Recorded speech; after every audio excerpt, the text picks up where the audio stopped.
Hello everyone, and welcome back to FilmBook Review, an official YouTube channel of FilmBook. Today I will be reviewing the film Do Not Hesitate, a movie that screened at the 2021 Tribeca Film Festival. Do Not Hesitate is directed by Sharif Korva, written by Sharif Korva, and stars Jos Braz, Spencer Boget, Tobias Kerslut, and Omar Alwan. This is a Do Not Hesitate movie review and there will be spoilers. If you like our movie reviews, please like this Do Not Hesitate film review, as that helps us out with YouTube's algorithm, and consider subscribing. Once subscribed, click the bell notification box and you are all set.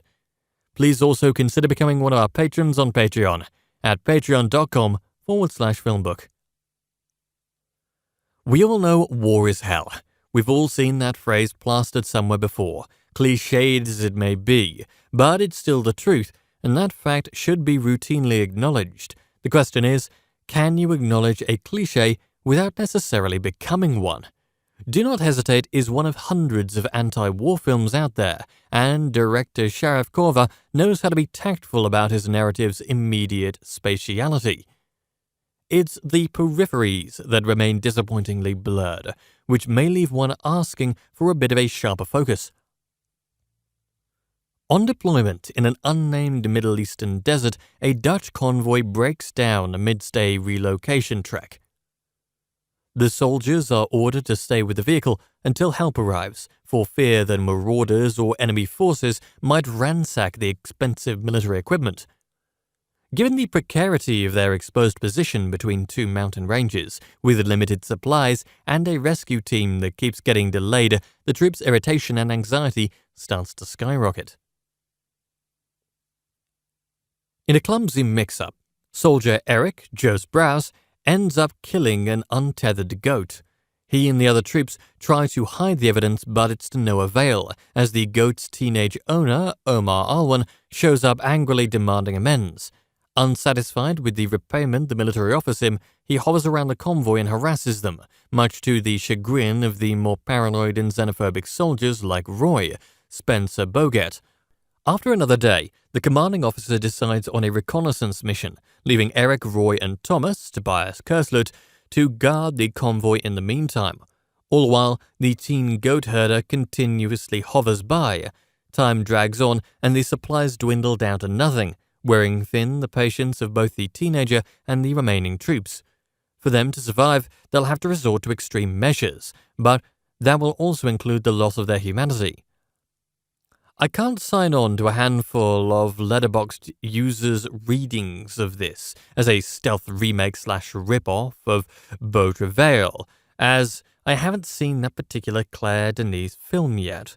Yes, I know Denis says I'm very behind on her filmography, and I apologize for my shortcomings as a cinephile.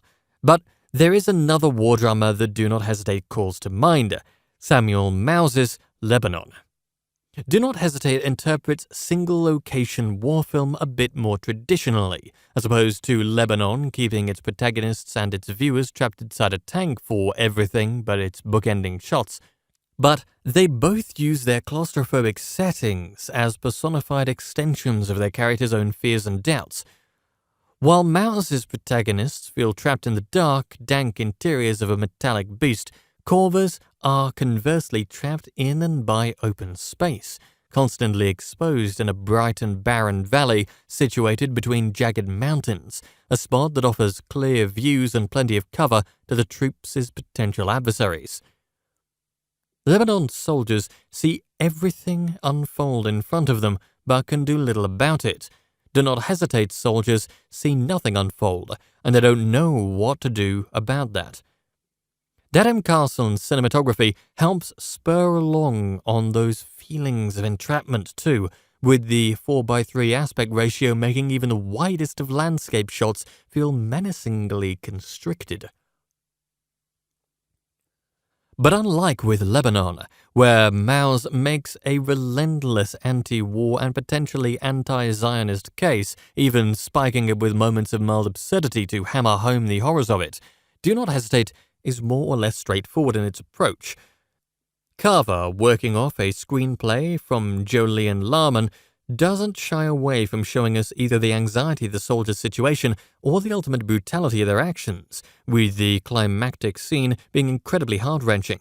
But such matter-of-factness only allows for limited emotional engagement on our part as the audience. Do Not Hesitate offers little in revelations beyond that which any politically aware person should already know, which is that war is bad and detrimental to its players. The film barely reckons with the devastating effects that military occupation can have beyond the surface-level violence such as setup enacts. Not that Carver and Larman are required to perform such reckoning, but it does beg the question of what exactly we're meant to engage with and or take away from it beyond the basic moral lesson, especially since the soldier's own psychological baggage is only given half-hearted diligence in the final act of the film.